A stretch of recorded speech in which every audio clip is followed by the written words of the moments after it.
our first live show was opening for Inquisition, and that was such an honor. I still have the poster in my garage. You know, Your first I show? our Wow. first live show was open, like open, dry open for Inquisition, and uh, our first show back. Our first show was 2012 with Nile, and then the band like broke up. It was our first and only show, and then when we reformed VITRIOL, as I think of it, with Scott Walker, our first show was with Inquisition of the Bossa Nova Ballroom. Mm. I don't know. It's easy to shit on stuff that you just don't. People are not rational; they're emotional. You know, and if you can do a lot of work throughout your lifetime to become self-aware of the tricks that your emotions play on your mind, and you're still going to have a hard time seeing objectively through them. And Mm. that's just why I don't have any patience left for this whole thing of like, oh, is this band okay? Is this band okay? It's like, none of this is about who's okay.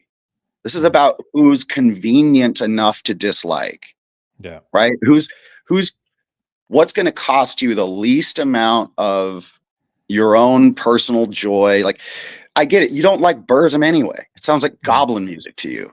But some of us see the magic, you Mm. know? Like, and if you saw the magic, you wouldn't.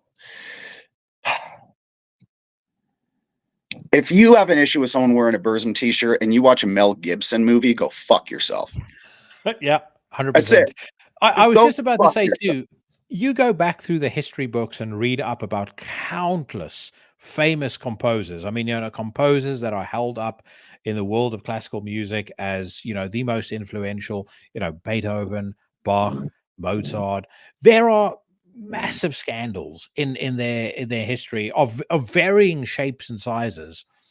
So, like, I've had this conversation with a friend of mine many times as well, and I've said to him, when it comes to extreme music, the one thing you have to understand, I think, people that come from a place where maybe they're more, and I speak under correction, I'm not a psychologist, so I'm going to say, if left brain is more creative and right brain is more logical, if they're more right brained, one of the things they don't necessarily get about people in bands are a lot of these folks have various demons they wrestle with, and they use music as an outlet to express that, or at least as a release for that. And some of their behavior might not make sense to you, but it doesn't matter, because you wouldn't be able to step into their shoes and do what they do, creatively speaking. You're just Yeah. not wired that way. Yeah. So to impose your thinking on them, and expect them to live a certain way, or behave a certain way, or think a certain way, it's farcical. It's ridiculous. They wouldn't be It's who they are if they thought the way that you thought. Well, it just goes to, I mean, the quickest way that you can identify if someone doesn't get what this is, or at least doesn't believe what this is that train of thought, this idea that in order to make this music authentically, in order to make this kind of art and tell the truth, you have to come from a location, a psychological, emotional, spiritual position that has, God damn it, what am I trying to say? Um, you can't get in the mud without getting dirty.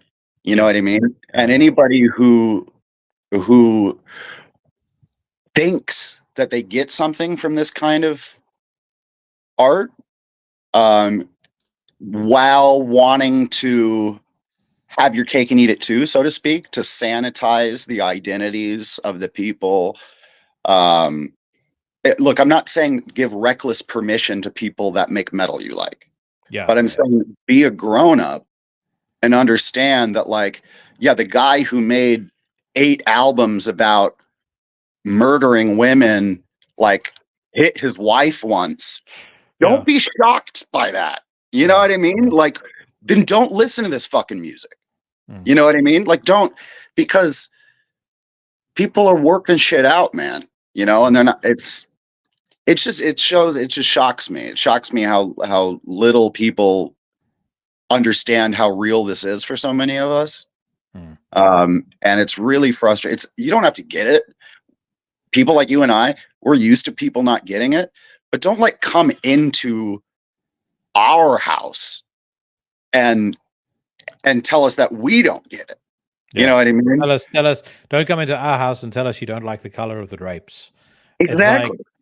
you know, like I've always felt with metal. I mean, I discovered metal when I was like I was always drawn to darker and heavier and more abrasive music, always. And I've been obsessed with music since I was, you know, really young, like 2 3 years old. And I properly discovered metal through ACDC when I was 9 years old. But as I've grown older, one of the things I've come to realize is there are people who are almost in a way born into this. Like they most of them will tell you the same story. I always had a like I was always drawn towards darker, more abrasive, more aggressive music, like the that kind of particular energy that's in metal. They were always drawn to that. It'll never go away. They'll never grow out of it. They'll never be. It's not a passing phase, like probably many of their parents hope. It's something that's going to be with them forever. But there's quite a significant contingent of people that are drawn to metal, that I think they're drawn to it because they feel like they don't have a place in society. Maybe they don't fit in at school. Maybe they Mhm. don't fit into their families. And metal, generally speaking, you know, for all of the fucking flack that it gets online, it's a pretty accepting scene. I've Yeah. never once seen somebody try and, you know, walk up to somebody wearing a metal t-shirt and befriend them and be told to fuck off or anything like that. There's none of that. None of the snobbery that you get from, you know, if you go to a typical bar. I mean, you know, Right. there's certain types of people that are going to look down on their nose at you if you've got tattoos, if you're not wearing designer clothing, whatever the case. But you don't get that in metal. But I think for those people, and again, unfortunately, it's quite a large contingent of the scene, in my view, they they'll stick around for about 3 4 years. They'll kind of extract what they need from it, and then they'll quote unquote grow out of it. You'll run into them later on. Hey, how's it going? What are you listening to right now? Or nothing. I don't, you know, I'm into Oasis now. You know, it's really more my thing. They seem to me to be, in this day and age, the ones who are also the people out on X and everything else, shouting about this band being bad, this band being Yeah. wrong. I had an incident on that I read up on about on Reddit. I was talking to John from Black Braid, and we were going through lyrics he'd written and stuff like that. And I threw this comment out and said, I think that I think that Randy Blythe from Lamb of God is a fantastic lyricist. I said, even though I can't stand the man. And the thread effectively goes from, I don't understand why he said I hate him as a human being, to, well, he must be right wing. It's like, yeah, so that's the kind of thinking that I think these fucking Johnny come latelys bring, and they leave, but Yeah. unfortunately there always seems to be a consistent number of them, you know, Yeah. polluting the swimming pool.